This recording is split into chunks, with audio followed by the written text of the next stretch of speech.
So what I want to do is I want to show you some pictures that I took with the 10 to 24 millimeter Fuji lens and give you a sense of my overall feelings of the lens. So my nephew and I we went to Yucca Valley. Um, I've had the lens is connected to an XC2, which I've had for about a month and a half now, and the lens at that time I think I bought it the day before. So I knew a little bit of it, and what it can and can't do.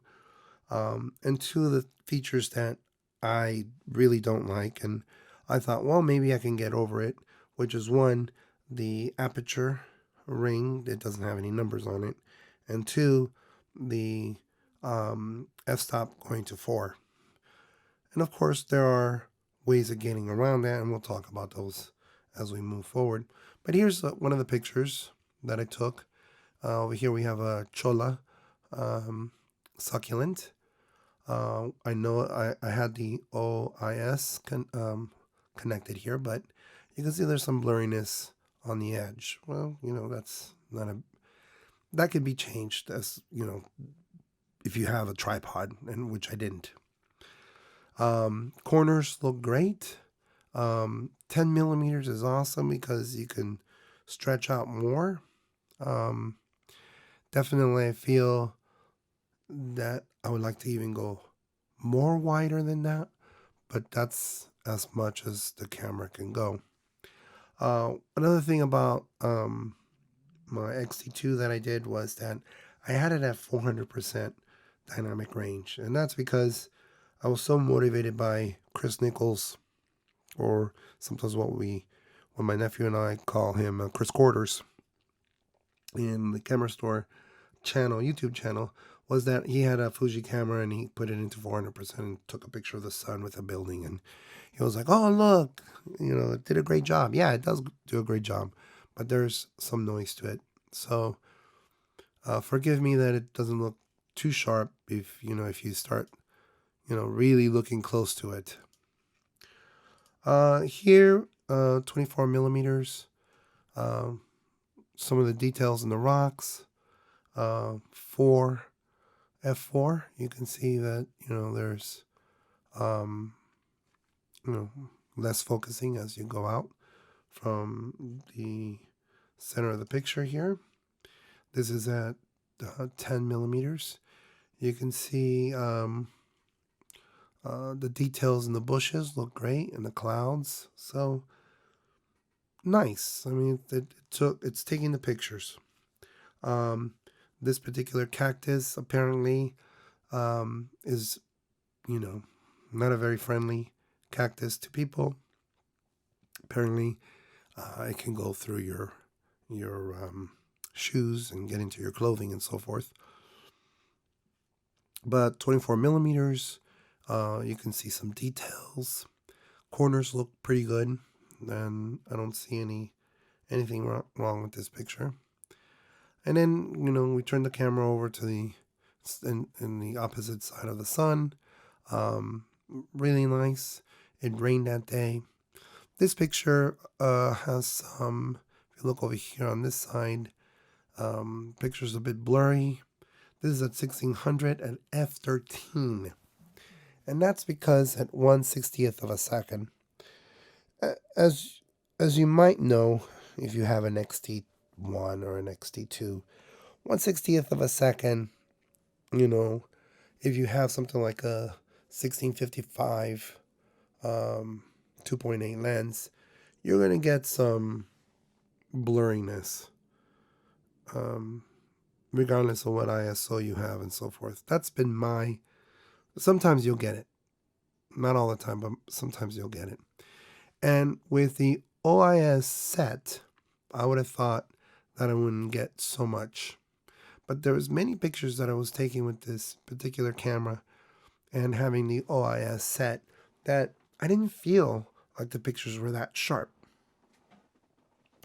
And that's because maybe it was taken in the afternoon or evening. I mean, it's possible. Next picture. We have a nice, Joshua tree plant, and you can see there's a lot of details on the ground and nice blue sky. And next picture.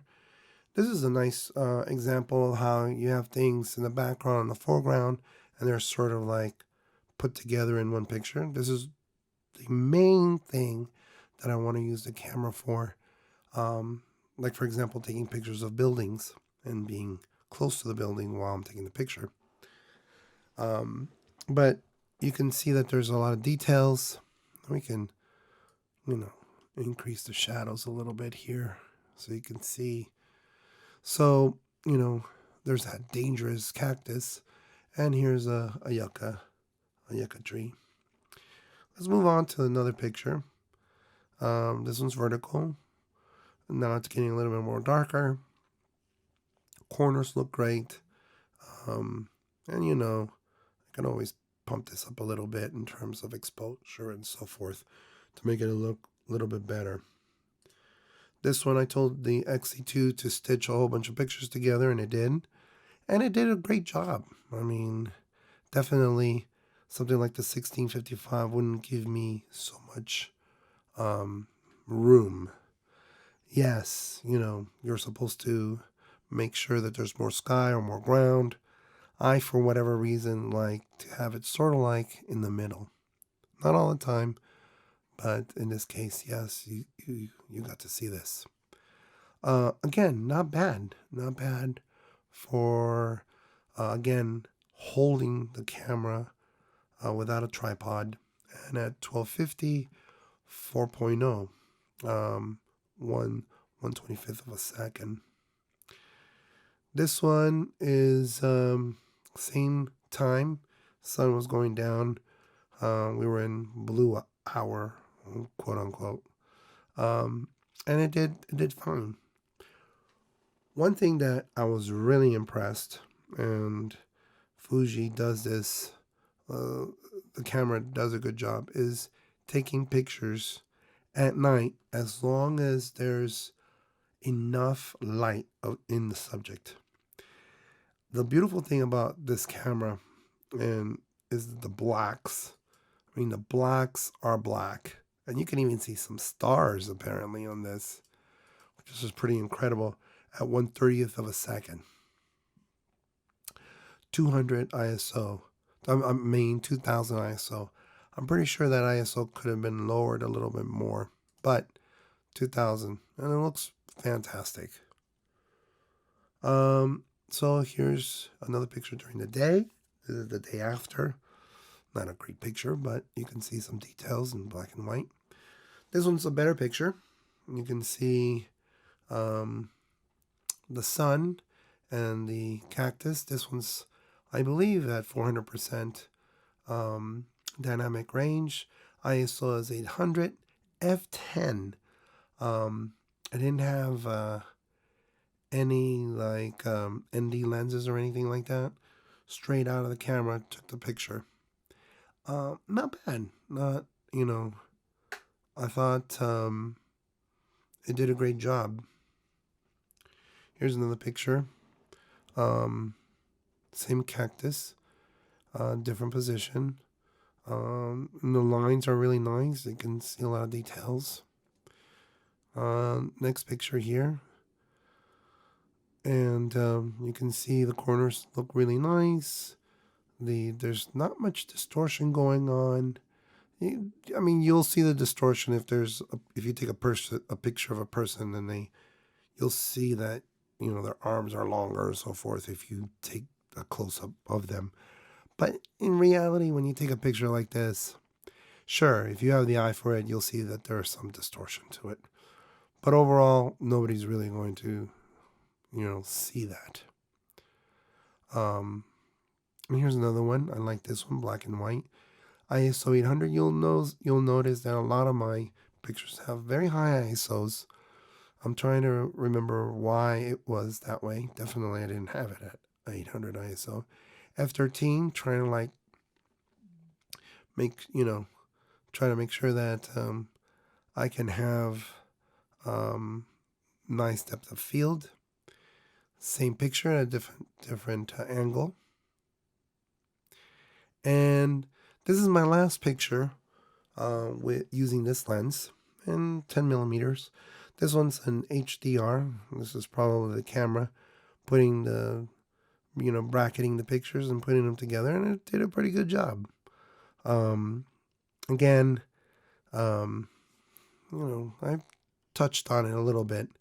They're not super great, and they're not as bright as they should be, I guess. But overall, very nice. But let me show you other pictures that I took with the 1655. This is about 2 years ago. And pictures look really nice and sharp.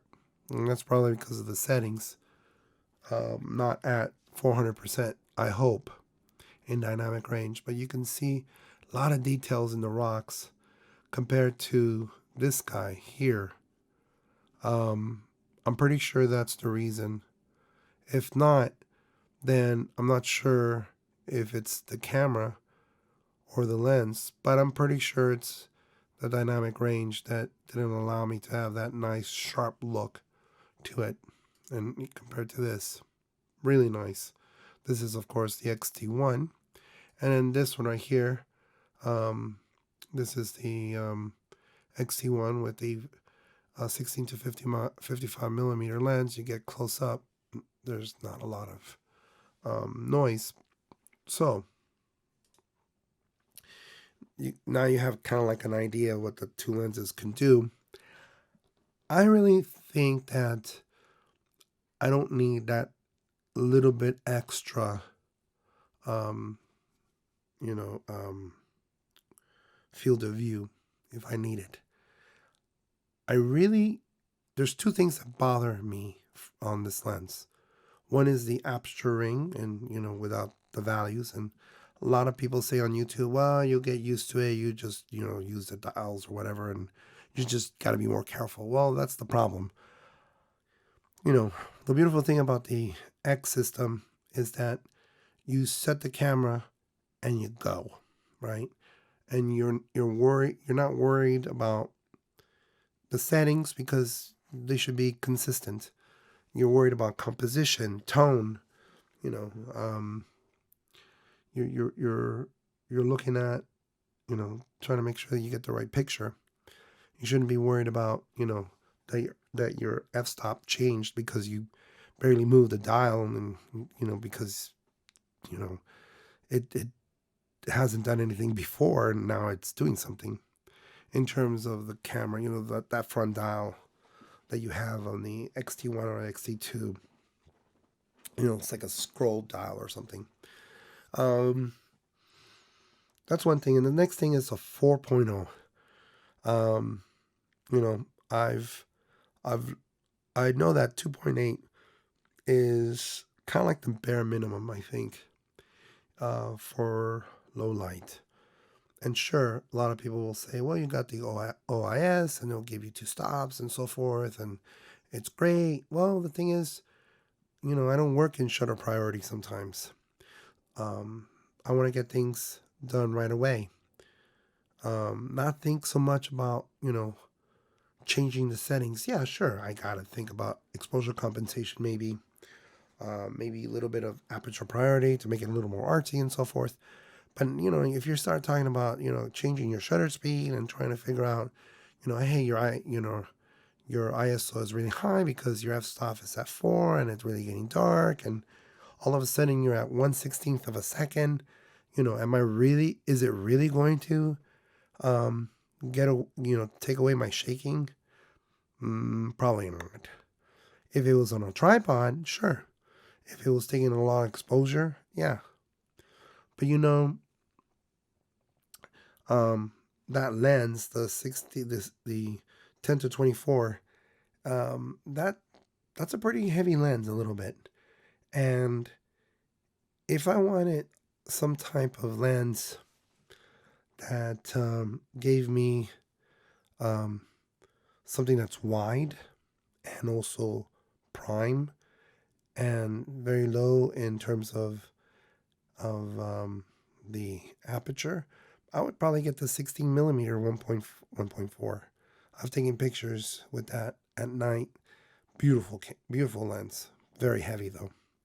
Um, and there's probably other lenses that you can use. Maybe like the 23, which I'm using right now. The 23 2.0 on the XT2, really nice. So I'm probably not going to keep this lens too long. I'm going to try it a little more. Um, these the 1655 is an awesome lens. It's so versatile. It it's it's super. Um, it Sure, it's heavy. Um, and that's not why we went into the mirrorless world. Um, but who would use the 1024? I think those people who really need that extra, you know, um, focal length in terms of making it wider. If you're definitely doing this type of photography, you probably will need to use it. You're gonna need a tripod, and you're going to have to be patient in using this lens. And that's what Fuji photographers are all about. Um, Being patient, taking their time, taking their picture. But sometimes you're not. You're just having fun. You just put the lens. You just want things to work. Um, and this is not the lens for me at the moment. If there is another 1024, maybe a 2.8, where you have some values on the ring, that's going to be my lens probably. Okay, so until next time.